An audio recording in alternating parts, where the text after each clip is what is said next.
Pablo Escobar narkotikni radioda eshittirib sotgan. Nimaga apparatura narxini aytmaysiz deb izoh qoldirdi akamiz.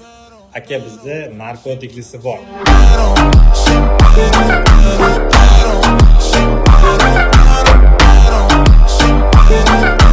So'g'oy tumani narkotik hidlisi bor. Bu 90 ming. Aka, hop. So'g'oy tumanlarimiz kattasi, kichigi apparaturlarimiz narxlar bilan tanishtiramiz. Tayyor turing.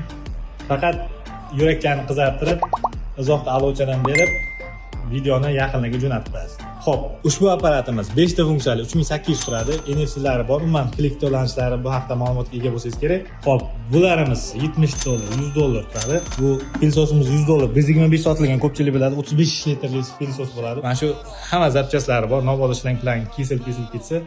Qish kelyapti aka. Zimniy pistoletlar hammasi do'konimizda bor.